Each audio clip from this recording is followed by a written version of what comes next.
ए पंडित जी। अरे क्या कह रहा है रे, बोलो। ए बाबा देखा ना हमर पतरा उतरा, हमर शादी ब्याह नहीं होबा को बाबा, अगुआ आबा को और सब चल जा को बाबा। ए बाबा बड़ी आस करके हम तोहरा तरह बाबा, अब तू ही कुछ उपाय करा ना बाबा। तनी देखू न बाबा पतरा कैसन हमर मौगी मिलतो बाबा। अरे यार छोड़ो छोड़ो, अभी टाइम नहीं है, बाद में देख लेंगे। ए बाबा अभी देखू न बाबा। हे बाबा ऐसे नहीं करूँ बाबा, देखा ना बाबा अभी। ए बाबा देखा ना पतरा।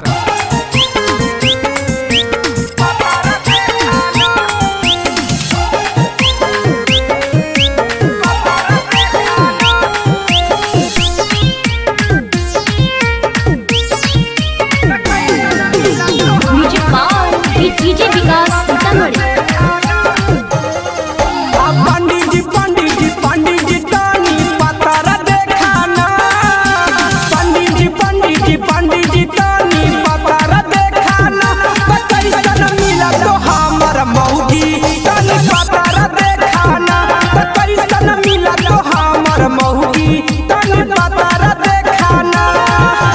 आबो नहीं अगुआ तानी खतरा देखाना, आबो नहीं अगुआ तानी खतरा देखाना, कैसन मिला तो हमर मौगी तानी पतरा देखाना, कैसन मिला तो हमर मौगी तानी पतरा देखाना। ए पंडित जी देखाना। डीजे विकास मटियार सीतामढ़ी।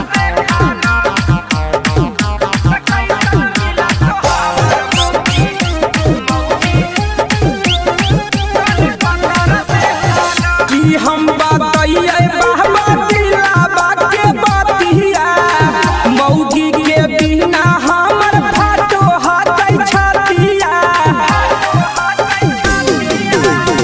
कि हम बताइयो बाबा दिलाबा के बतिया, मौगी के बिना हमर फाटो हाथै छतिया।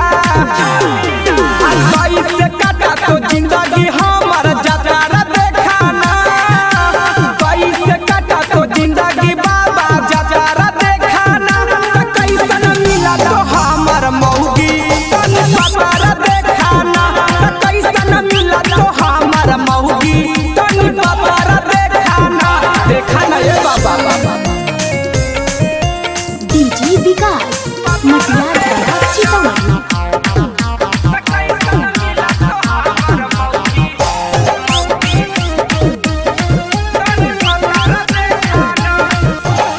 साभे संघतिया के हो गेलै बियाहबा, हमरो या महान करे बने के दुल्हाबा।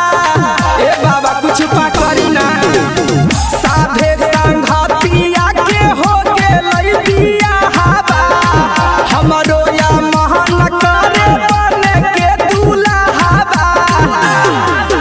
केतना हाथ गौतम विष्णु के लफड़ा देखाना, केतना हाथ छोटू विकास के लफड़ा देखाना, कैसन मिला तो हमर मौगी तनी पतरा देखाना, कैसन मिला तो हमर मौगी तनी पतरा देखाना। बिना दक्षिणा के कहता है पंडित जी को पतरा देखने के लिए। अरे कितना लेबा ये बाबा, तनी देख तला।